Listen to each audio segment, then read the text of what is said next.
Merci beaucoup, Sergi. Alors, bon après-midi à toutes et à tous. Oui, on va essayer de reprendre et récupérer un tout petit peu le petit retard qu'on a eu, notamment cette belle troisième séance qui portera sur les ébranchements pleuraux, gazeux et liquidiens.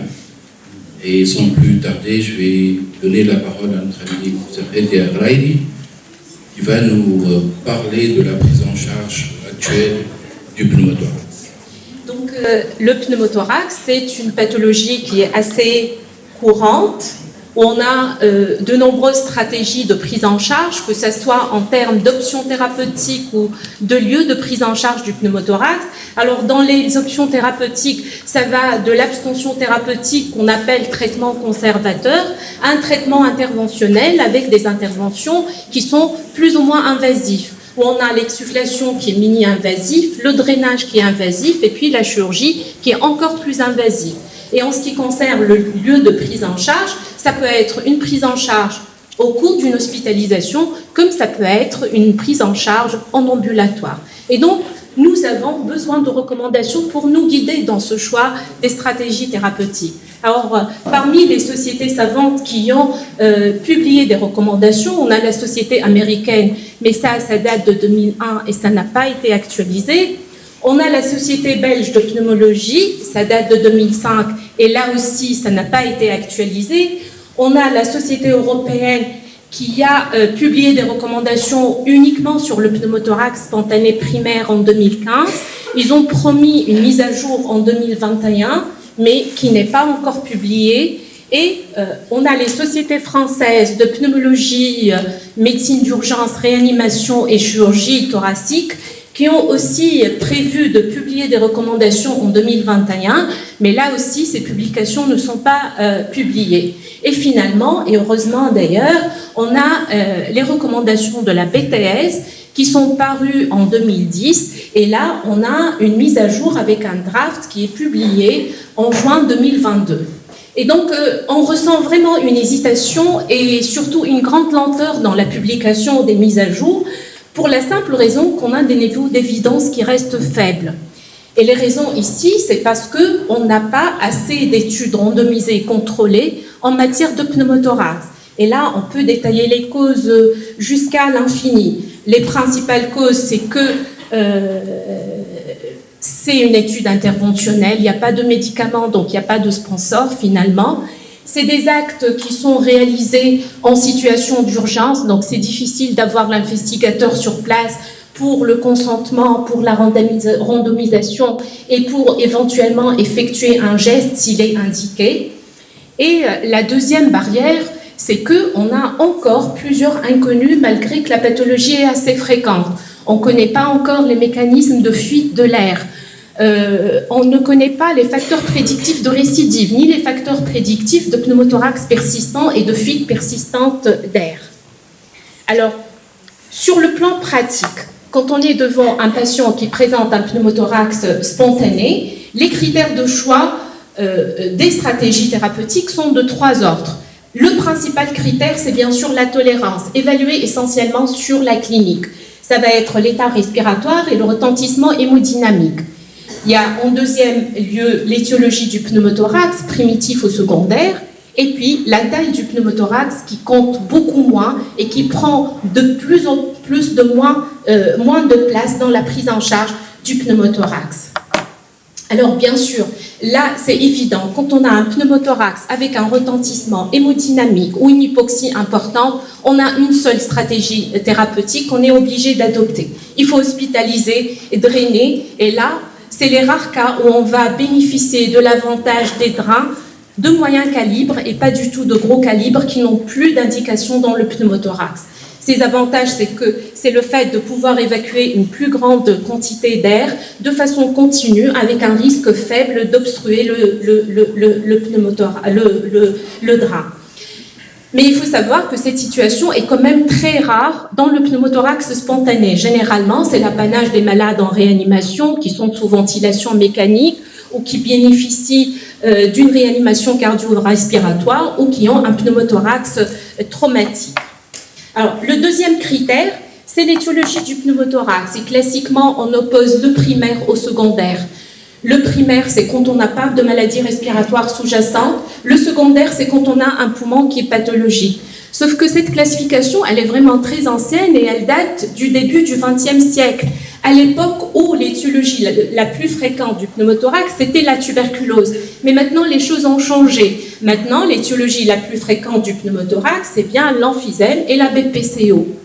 Et d'un autre côté, dans le pneumothorax spontané primaire, les choses ont aussi évolué grâce au progrès du scanner et des constatations chirurgicales. Et on sait maintenant que le vrai pneumothorax primaire n'existe pas et qu'il y a toujours des lésions sous-jacentes qui vont favoriser ces fuites d'air, que ce soit des plèbs et des bulles avec des fistules qui vont faire communiquer les alvéoles avec la plèvre, ou que ce soit une plèvre viscérale qui est malade, où les cellules mésothéliales sont remplacées par un tissu élastique et qui devient fragile et poreuse, et ces différents trous, ces différentes porosités vont faire communiquer les espaces alvéolaires avec la plèvre.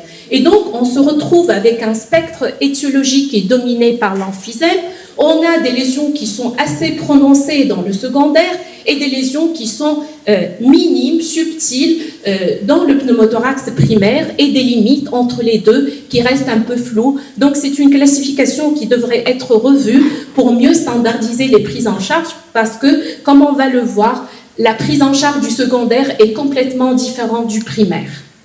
Or, sur le plan pratique, on ne va pas faire le scanner de manière systématique pour dire secondaire ou primaire, parce que ça coûte de l'argent, parce que c'est irradiant, parce que ça encombre les services de chirurgie, et parce que dans la majorité des cas, ça ne rajoute pas grand-chose.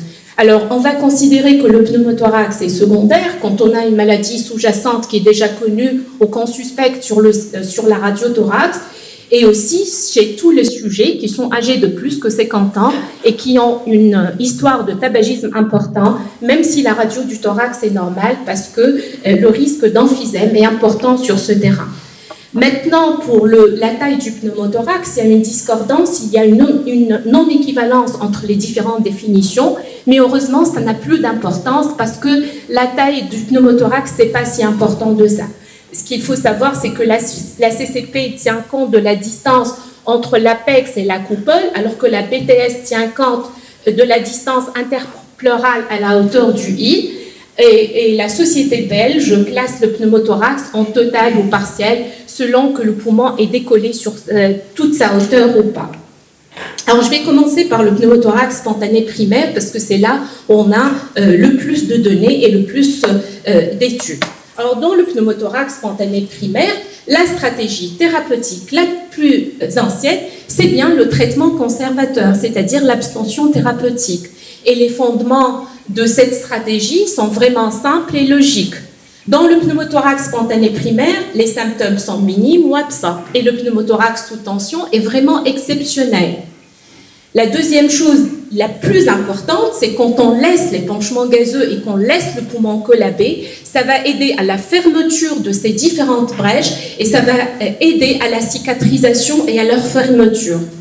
Et finalement, la troisième raison, parce que les pneumologues étaient habitués au pneumothorax thérapeutique qui faisait suffoquer le BK, donc qui était vraiment bénéfique et n'avait pas d'effet secondaire. Alors, quand on retrace l'histoire naturelle du pneumothorax spontané, généralement et spontanément, les symptômes vont régresser au bout d'1 à 2 jours, les brèches vont se fermer en moins d'une semaine, et finalement, il va y avoir une résorption spontanée de l'ordre de 2%, donc qui reste faible. Ce qui fait qu'un pneumothorax qui est de faible abondance va régresser en moins d'une semaine, alors qu'un pneumothorax total va mettre au moins 2 mois, soit 8 semaines pour régresser. Alors, ça, c'est une étude qui a été publiée en 1966, mais qui est largement citée dans les articles récents, et les auteurs ont voulu lancer à l'époque un cri d'alerte pour dire que le traitement conservateur, c'est le meilleur traitement et qu'il ne faut pas aller au traitement interventionnel. Alors, c'est une étude qui a comporté 68 patients ayant un pneumothorax large ou de faible abondance, et qui démontre qu'au bout d'un mois, on a une réexpansion dans 78% des cas, et à 2 mois, on a une réexpansion dans 97% des cas. Et c'est des malades qui sont pris en charge en ambulatoire et qui reprenaient leur travail. Donc ça montre que le traitement conservateur est efficace et sans risque, sauf que cette étude n'était pas randomisée, donc n'était pas assez convaincante. Et quand même, le drainage et l'hospitalisation sont devenus après la stratégie thérapeutique la plus adoptée, c'est devenu le standard thérapeutique. Et les fondements dans ce cas, c'est que même si le risque est minime de pneumothorax sous tension, il existe quand même. Les médecins voulaient une guérison rapide, mais ce n'est qu'une guérison radiologique. Ils pensaient qu'en mettant un drain, qui est un corps étranger, on va créer de l'inflammation et donc on va favoriser l'accolement des 2 feuillets pleuraux. Chose qui est largement démentie par les études anciennes et par les études récentes. Alors, ce geste de drainage, ça s'associe à une douleur qui est intense, à une anxiété, à des complications qui sont fréquentes, l'emphysème sous-cutané, le saignement, parfois des complications qui sont plus graves, telles que des perforations d'organes ou des perforations de vaisseaux. Il y a une cicatrice et les complications sont d'autant plus fréquentes que ce geste va être réalisé par des jeunes en formation, fatigués au cours des gardes. Et donc là, c'est la réalité et ce n'est pas du tout pour faire une caricature. On part d'une maladie bénigne chez un sujet qui est jeune, actif, qui a des poumons qui sont sains ou très peu malades, et on va, en mettant un drain, on va transformer la maladie en une maladie handicapante avec des complications, un alitement, une perte de l'autonomie, une altération de la qualité de vie, sans compter le coût de l'hospitalisation et l'absentéisme. Et donc, il fallait dire vraiment stop à ces techniques de drainage où le risque dépasse largement le bénéfice. Alors, on voulait quand même évacuer l'air. Donc, on a pensé à des techniques mini-invasives. C'est l'exsufflation manuelle, qui est une technique simple, facile et qui a un coût faible. Il suffit d'insérer un cattelan au niveau du 2e espace intercostal sur la ligne médioclaviculaire, de rattacher ça à un robinet 3 fois et de mettre une seringue et d'aspirer l'air. Alors, on va aspirer jusqu'à ressentir une résistance, qui signifie qu'il n'y a plus d'air, ou jusqu'à atteindre 2,5 litres. Là, il faut renoncer parce que ça suppose que les fustules sont largement béantes et qu'il ne va pas y avoir une réexpansion du poumon. Et puis, on fait une radio pour confirmer l'expansion. Si le patient n'est pas symptomatique et si le décollement devient faible de moins de 2 cm à la hauteur du I, le retour à domicile est autorisé avec une radio au bout de 2 à 4 semaines. Alors, les principaux inconvénients de cette technique, c'est le fait de déplacer et de couder le cattelan au cours des différentes manœuvres d'aspiration. Alors, l'efficacité de cette technique comparée au drainage classique a fait l'objet d'une revue Cochrane qui a été publiée en 2017 et qui montre que l'exsufflation comparée au drainage s'associe à une durée d'hospitalisation qui est plus courte, des effets indésirables qui sont plus faibles, du moins pour l'emphysème sous-cutané, avec un risque de récidive qui est similaire au drainage, mais le taux de succès reste bien sûr plus faible. Et les niveaux d'évidence restent très faibles, à modérés, vu le faible nombre d'études. Et vous allez voir, de toute façon, dans toutes les recommandations, les niveaux d'évidence sont assez faibles. Alors, tous ces avantages ont fait que la BTS a opté pour l'exsufflation comme traitement standard à la place du drainage en 2010 pour tout pneumothorax, soit large et ou symptomatique. Ces avantages sont repris aussi dans le draft de 2022 où la BTS insiste sur la durée d'hospitalisation plus courte, le risque de récidive similaire et le risque de complications qui est plus faible en ce qui concerne l'emphysème sous-cutané. Sauf que ça marche une fois sur 2 ou dans 75% des cas selon les études, et quand ça ne marche pas, ça nous met, nous les médecins, dans une situation d'échec que nous n'aimons pas. Et on doit par la suite on va être par la suite obligé de mettre un drain et de revenir à zéro. Donc, on a pensé à une technique mini-invasive intermédiaire, un 2 en 1 ou une approche par palier, où on va mettre un cathéter qui va nous permettre d'exsuffler l'air. Si ça marche, on l'enlève. Si ça ne marche pas, il fera la place d'un drain et on va le fixer et l'attacher à un bocal à eau. Alors, les cathéters, au départ, on s'est basé sur les cathéters veineux sont trop simples, voie, et puis on a fabriqué des cathéters pour la plèvre qu'on va insérer selon la technique de Selzinger. Et puis, on a fabriqué des cathéters qui sont plus pratiques avec des systèmes en trocars. Alors, la conduite à tenir aux urgences, c'est variable selon les équipes. On met le cathéter et puis soit on va exsuffler avec une seringue, comme on le fait dans l'exsufflation au Catalan, soit on met une valve de Heimlich et il va y avoir un drainage passif, soit on rattache un bocal à eau dans les urgences. Et là, l'avantage, c'est qu'on va voir le bullage, où on peut même mettre un sac à urine stérile. Et puis, on va surveiller le patient pendant 4 à 6 heures. S'il n'a pas de symptômes, s'il n'y a pas de décollement, on va faire une ablation du cathéter et on autorise le retour à domicile. Si ça ne marche pas, avec persistance du bullage ou du décollement, on fixe, on hospitalise et on rattache à un système à eau. Alors, à partir de là est née l'idée d'une prise en charge ambulatoire. Même si ça marche, même si le patient n'a pas de symptômes, qu'il a une expansion du poumon, ça n'empêche que les fistules peuvent laisser fuiter une certaine quantité d'air et que le pneumothorax peut récidiver. Donc, on a pensé à laisser faire sortir les patients avec une mini-valve de Heimlich sur place et à les revoir. Puis, s'il y a une bonne évolution, on va faire une ablation du cathéter en moyenne au bout de 48 heures, ce qui correspond en fait au délai de fermeture des brèches alvéolo-pleurales dans le pneumothorax spontané. Et puis, on a fabriqué des dispositifs ambulatoires un peu plus sophistiqués. Vous voyez vers la gauche le pleural vent, qui est en fait un système complet. Il comporte un mini-cathéter de 8 franges avec une aiguille 18G, une valve anti-retour et une petite chambre où on peut recueillir les sécrétions et les aspirer, qui s'associent souvent au pneumothorax. Et à droite, c'est ce qu'on appelle le pneumostat. En fait, ça remplace le bocal à eau. C'est de petite taille. Il contient une valve anti-retour. Et l'avantage, c'est qu'il est très léger. Et donc, ça évite cet effet de pesanteur qui est exercé par le gros bocal.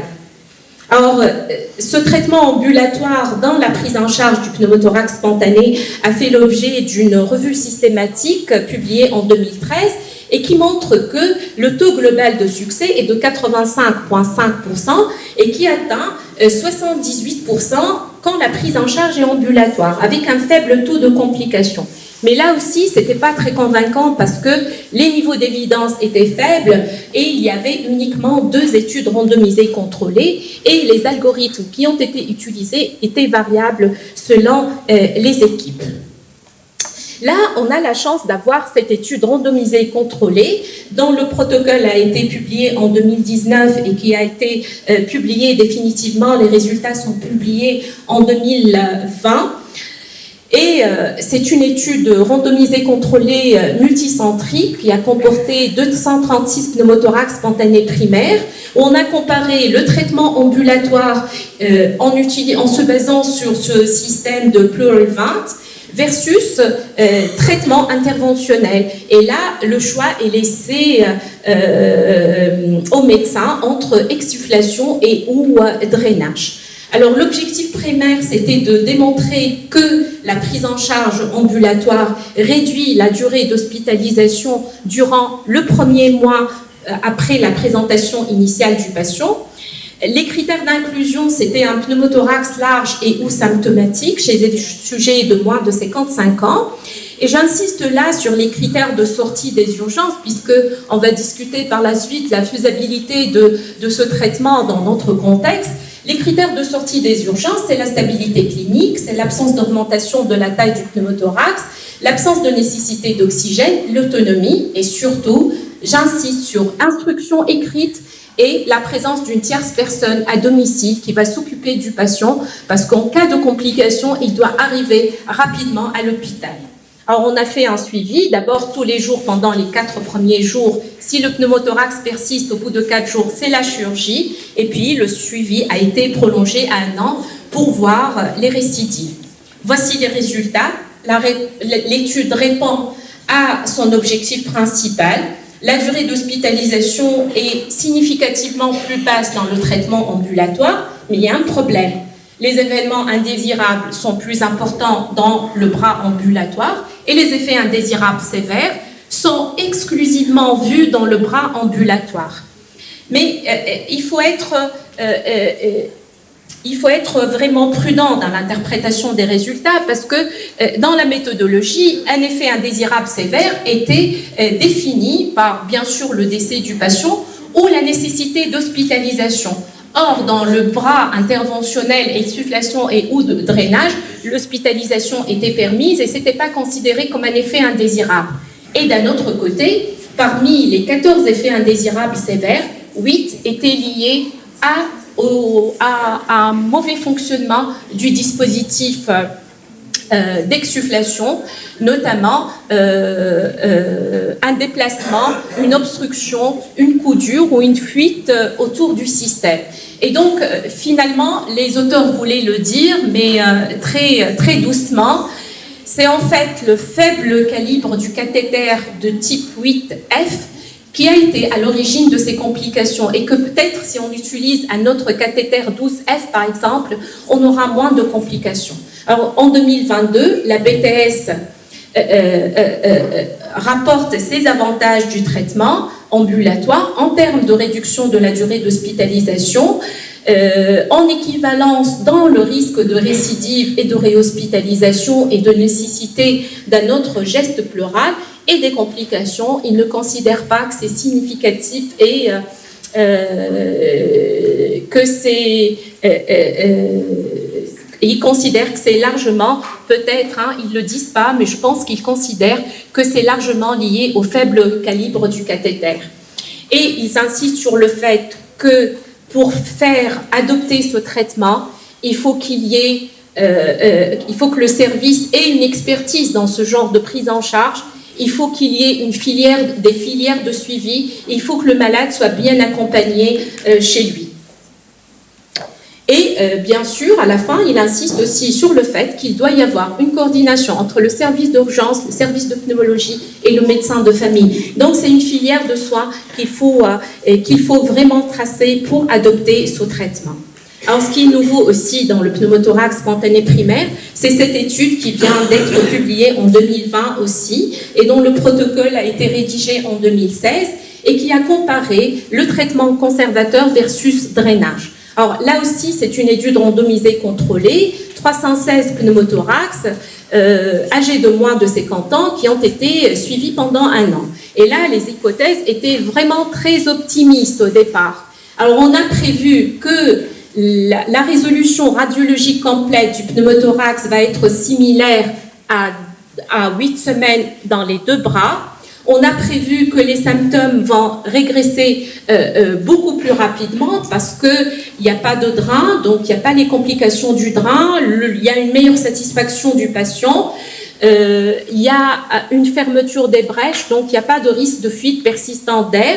Et on a prévu aussi dans les hypothèses qu'il va y avoir une réduction du risque de récidive. Ça, c'est un avantage important puisque ce collapsus va favoriser la cicatrisation des brèches. Alors voilà le protocole. Quand on dit drainage, c'est toujours un drain de faible calibre de moins de 12 F dans cette étude, dans le bras interventionnel, selon la technique de Seldinger, qui est rattachée à un système hydrique, sans aspiration bien sûr, avec une évaluation au bout d'1 heure. Si tout va bien, on va clamper le drain pendant 4 heures, on continue la surveillance. Si au bout de 4 heures de clampage, le pneumothorax ne s'aggrave pas et que le patient n'est pas très symptomatique, on va retirer le cathéter, le mini-drain et autoriser la sortie. bien sûr, à toutes les étapes, si le patient s'aggrave ou la radio s'aggrave, on va hospitaliser le patient et rattacher le système, le cathéter à un système hydrique. Alors, dans le bras conservateur, les patients étaient évalués après 90 minutes de surveillance. Ce qui est retenu comme critère de gravité, c'est quand on a un rythme respiratoire strictement supérieur à 30, une saturation strictement inférieure à 90, une pression artérielle inférieure à 90, un rythme cardiaque qui dépasse la pression artérielle systolique et des symptômes importants. Là, on va switcher vers le traitement interventionnel. Sinon, on va donner des antalgiques, surveiller le malade. Si au bout de 4 heures, il reste stable, avec une radio stable et une clinique stable, on va autoriser la sortie, bien sûr, sous antalgique et avec des instructions où on explique tout et la conduite à tenir en cas d'aggravation. Voici les résultats. Réexpansion à 8 mois, pas de différence entre les deux groupes. Délai de résolution radiologique, bien sûr plus rapide dans le traitement interventionnel, c'est le double dans le traitement conservateur. Délai de résolution des symptômes est similaire. Par contre, effet indésirable divisé par 3, effet indésirable sévère divisé par 3, risque de récidive à 1 an divisé par 2, risque de recours à la chirurgie divisé par 4, durée d'arrêt du travail divisé par 2 et durée d'hospitalisation divisée à peu près par 3. Donc on a des résultats extrêmement encourageants avec le traitement conservateur. Alors, le problème et les critiques qui peuvent être faites à cette étude, c'est que dans leurs critères d'inclusion, ils incluent les patients dès que la saturation est supérieure à 90%. Alors que quand on voit leurs malades, c'est vraiment des malades qui sont peu symptomatiques et peu hypoxiques. La reprise du travail est autorisée. Il y a des gens qui restent sceptiques. Est-ce que c'est faisable dans la vraie vie ? Si on prend le cas de figure de pneumothorax large avec une déviation contralatérale du médiastin, une saturation à 91 qui dépasse les 90 des critères, un rythme cardiaque à 120 pour une tension à 130, on reste dans les critères. D'après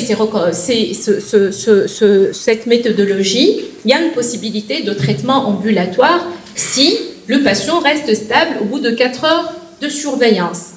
Alors, la quatrième critique, c'est dans environ 15% des cas, il va y avoir un switch vers le groupe interventionnel, soit à cause de symptômes importants, soit à cause d'une augmentation de la taille du pneumothorax, soit à la cause d'un hémothorax, d'une anxiété ou d'un retard de résolution. Je vous ai mis ici les complications pour insister sur le fait que c'est vrai qu'on a moins de complications dans le groupe conservateur, mais si on voit l'hémothorax ici, on a 3 hémothorax dans le conservateur versus 5 dans le traitement interventionnel. Et pour le pneumothorax sous tension, on a quand même un cas dans le groupe conservateur versus 2 dans le groupe interventionnel. Et donc, voici les dernières recommandations.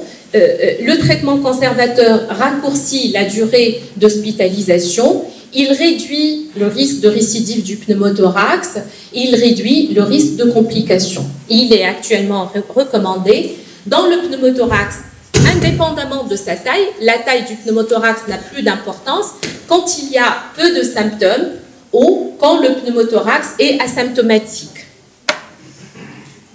Alors, maintenant, pour le pneumothorax secondaire, rapidement, parce qu'il n'y a pas beaucoup d'études, c'est bien sûr le pneumothorax qui complique une pathologie sous-jacente. Généralement, le tableau est assez parlant et ça nécessite une évacuation urgente. Le risque de récidive est plus important. La prise en charge est plus difficile parce qu'il y a plus de risque de fuite persistante d'air à travers des brèches qui sont largement ouvertes. On a des difficultés de compliance du poumon et donc il aura du mal à se réexpandre et donc on a des faibles possibilités de résolution spontanée faible, d'où la recommandation d'hospitaliser et de drainer dans la majorité des cas. Ça n'empêche qu'on a des études qui se sont intéressées à des traitements mini-invasifs et aux traitements conservateurs. Là, on s'est intéressé à l'intérêt de l'exsufflation dans le pneumothorax secondaire. C'est une étude qui a inclus des pneumothorax primaires et secondaires. Et quand on voit le groupe de secondaires, une cinquantaine de patients à qui on a fait une exsufflation, les résultats montrent que la durée d'hospitalisation est plus courte, que les complications sont plus faibles, que le taux de succès immédiat est important, avec un taux de succès à une semaine qui est équivalent. Mais il faut s'intéresser à la méthodologie de l'étude, dans le sens que dans cette étude, on a exsufflé jusqu'à 3,5 litres, et quand ça ne marchait pas, on refaisait une autre exsufflation. C'est ce qui explique les résultats assez favorables de cette étude. On s'est intéressé aussi au traitement ambulatoire, et dans cette étude 41 pneumothorax spontanés secondaires, où on a comparé un drain 12F avec rattaché à un système AO versus traitement ambulatoire. Alors dans cette étude, ils sont partis pour tester le Pleural-20 dans le pneumothorax secondaire. Sauf comme les malades arrivent fréquemment la nuit et qu'on n'arrive pas à les inclure dans l'étude, ils ont fait un amendement pour laisser partir les malades en ambulatoire qui sont déjà traités avec un pneumostat et les inclure par conséquent dans le groupe ambulatoire. Alors, les résultats ne sont pas bons parce que dans le groupe Pleural-20, on a un risque d'échec important, là aussi, comme dans le pneumothorax primaire. À cause justement des complications, avec un risque important d'emphysème sous-cutané, de coups durs et d'aggravation du pneumothorax. Par contre, dans le groupe pneumostat, les résultats étaient très favorables. Il n'y avait pas beaucoup de complications et les patients avaient une durée d'hospitalisation plus courte. Maintenant, il n'y a pas d'assez d'études pour valider ça, mais ce système de pneumostat pourrait être proposé dans les pneumothorax secondaires qui traînent pour raccourcir l'hospitalisation. Et là aussi, on voulait opter pour le traitement conservateur dans le pneumothorax. C'est une étude qui a rapporté 2 cas de maladies restrictives et qui ont bien évolué sous oxygène à fort débit. Mais on sait que ce traitement ne peut pas être appliqué chez des patients qui sont hypercapniques parce que ça va les aggraver. Et je finis par la dernière diapositive qui représente les recommandations de la BTS 2022.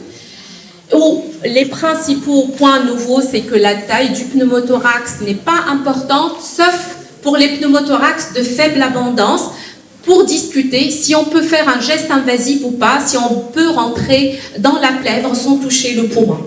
Le deuxième point important, c'est que dans le choix thérapeutique, ça doit être une décision partagée avec le patient. On va lui expliquer les différentes alternatives thérapeutiques, leurs avantages et leurs inconvénients, et le laisser choisir. Alors, quand on est devant un patient à haut risque, c'est-à-dire une atteinte hémodynamique, une hypoxie importante, un pneumothorax bilatéral ou un pneumothorax spontané secondaire, là, le traitement, ça reste le drainage de faible à moyen calibre.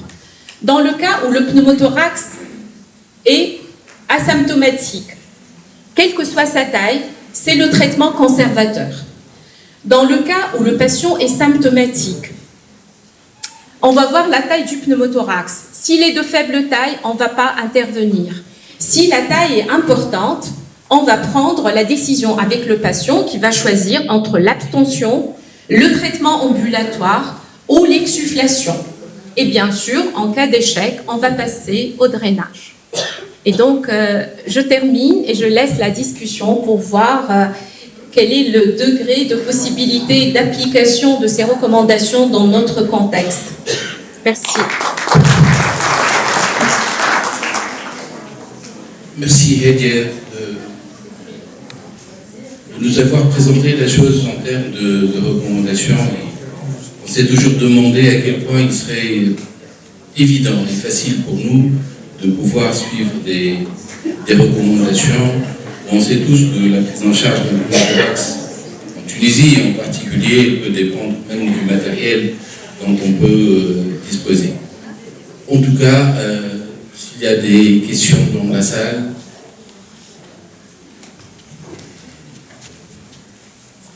Tiara. Merci beaucoup pour cette excellente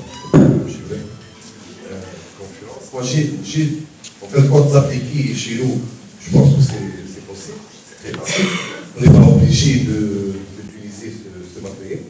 On peut, en tout cas, on est en train d'hospitaliser des pneumothorax. On peut appliquer ce sur un bocal et tout, avec, je pense, même possible. En attendant, on va avoir les deux matériels.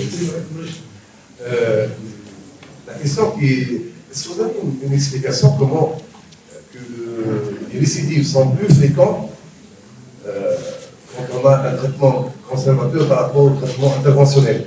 Oui. Donc, Donc, si, la logique, c'est que quand on laisse le poumon collabé, ça ferme les brèches et ça aide à la cicatrisation.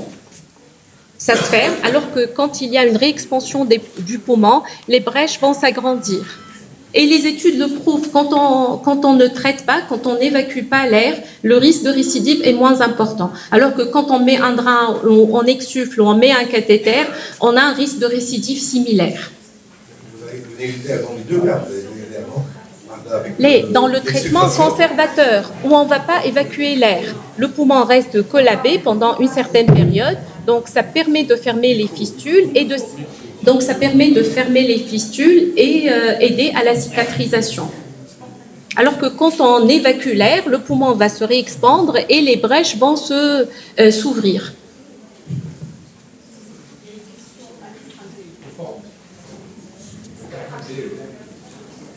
Agnès demande un micro.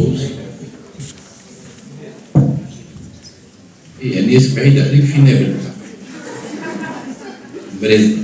C'est la décentralisation. D'abord marseillaise parce qu'elle a de la constance pour décider. Ça fait longtemps qu'elle nous parle des nouvelles recommandations. Et je trouve que c'est fondamental et je regrette beaucoup qu'on continue à agir comme on les fait chez nous, c'est-à-dire à continuer à mettre des drains, de gros drains, des gros drains, avec les complications qu'on a à chaque fois. En tout cas, dans nos services, où on ne sait pas comment bien gérer. Depuis quelques temps, on fait la même chose, c'est-à-dire que l'idée, c'est que si c'est toléré déjà, il n'est pas question de mettre un drain la nuit ou l'après-midi. Tout à fait. Il y a beaucoup de raisons. Tout à fait. Les patients restent dans leur lit, ils sont surveillés, on a des médecins de garde, donc il n'y a pas de souci. Et ensuite, on n'utilise plus que, on essaie de faire des explications quand ça marche, pour essayer de diminuer le mouvement des perfusions et pour mettre un intermédiaire, ce que disent pour les perfusions intraveineuses, 10 cm d'intermédiaire entre le bras et la seringue. Ça permet d'avoir moins de mouvements qui bougent sur l'aiguille. Et sinon, on utilise des pneumocats. Et c'est vraiment extrêmement efficace. Ça permet de ne pas avoir mal, d'aller très vite et que tout se passe beaucoup plus calmement et avec beaucoup moins de soucis qu'avec les drains et le bocal, et c'est ouvert et descend à la radio et à l'eau qui remonte. Donc, on n'a pas fait de statistiques, on n'est pas en train de faire une étude, mais nous, on est a priori très satisfait de ça. Et donc, comme il avait déjà fait un travail, je voudrais connaître ces résultats. D'accord. Nous, on fait l'exsufflation et on a des résultats qui sont similaires. Mais quand ça marche, on est vraiment heureux. Quand ça ne marche pas, honnêtement, l'assistant de garde met le drap durant la garde. On n'est pas encore passé à ce traitement conservateur. Alors, pour le drap, vous avez raison, quand on met un circuit intermédiaire, ça facilite et ça évite qu'on bouge l'aiguille. Sauf que les circuits qu'on a sont trop longs. Normalement, les circuits, c'est des petits circuits de très courts qu'on n'a pas. J'ai cherché, mais apparemment, on n'a pas ces dispositifs en Tunisie. Mais vous avez raison pour la remarque. Moi, je pense que pour un pneumothorax spontané primaire, ce n'est pas la peine de le drainer la nuit dans de mauvaises conditions avec un seul infirmier qui doit arrêter son travail, avec le senior qui se déplace durant la garde, qui est fatigué. Il vaut mieux laisser pour le lendemain que ce soit le geste d'exsufflation. Et nous, on a trouvé une autre astuce pour l'exsufflation. On le fait à deux. Quelqu'un qui maintient le catlan sur place et le deuxième qui fait les aspirations et parfois on s'aide par un troisième qui ouvre le robinet pour faire vite parce que c'est un geste qui prend vraiment du temps. Une question. Aiguille qui me t'a cathéter veineux, les grilles. S'il te plaît, il faut qu'on avance. Dr Balloumi peut closir. Je commence par remercier le professeur Agharay pour la qualité et la clarté de la présentation. Je commence par, disons, une remarque. Pour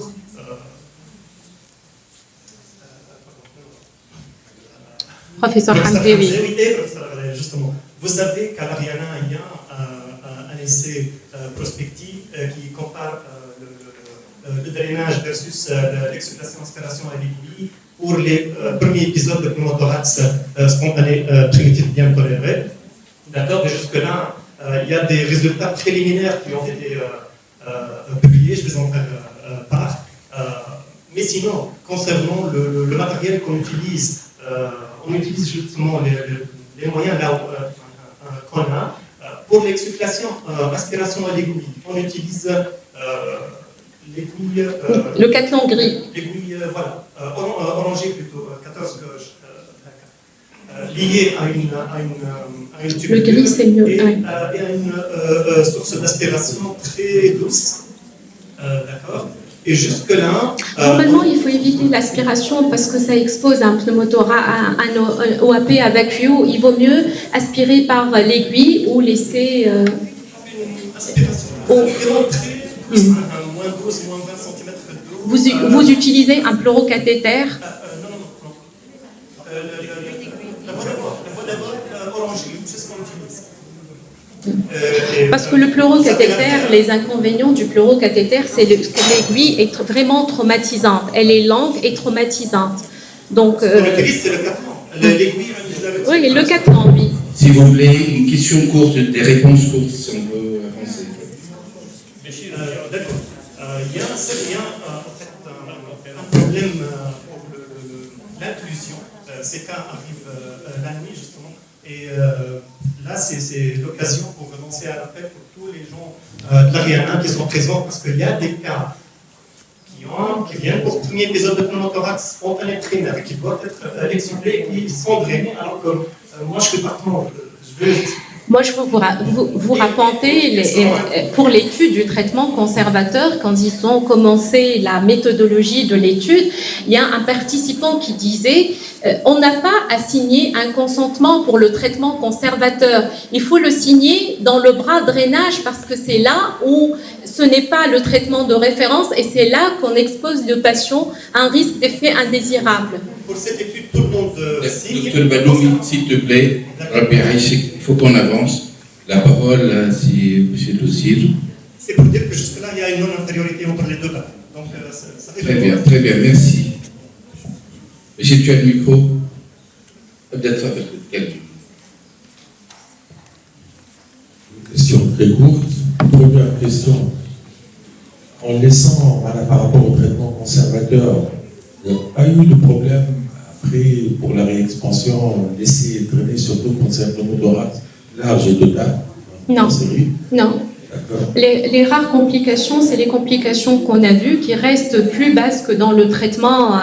Mais bien sûr, il faut avoir la filière parce qu'un pneumothorax sous tension, même si c'est sur 300 malades, ça reste un cas grave, un malade à prendre en charge, un jeune. Donc, il faut vraiment avoir la filière de soins, les malades qui peuvent se déplacer rapidement s'ils ont une aggravation. Il y a eu quand même 2 cas d'hémothorax. Et parmi les cas d'hémothorax, il y a un patient qui a eu le pneumothorax sous tension avec un hémothorax. Et c'est un sujet jeune. Même si c'est très rare, il faut vraiment intervenir à temps. Mais non, on a un délai de résolution qui est similaire. Deuxième question courte, j'étais impressionné par le nombre de peu. Il y a plus de récidives dans le bras traité par drainage. Oui. Et c'est ça l'explication. L'explication par rapport à drainage, on disait toujours que la symphyse, l'épanchement, l'irritation. Non, c'est tout à fait faux. C'est tout à fait faux. C'est tout à fait faux. C'est tout à fait faux et c'est largement démontré. Quand on évacue l'air, on augmente le diamètre des brèches et la cicatrisation se fait mal. Est-ce qu'il y a encore des questions dans la salle? C'est la dernière sur l'image.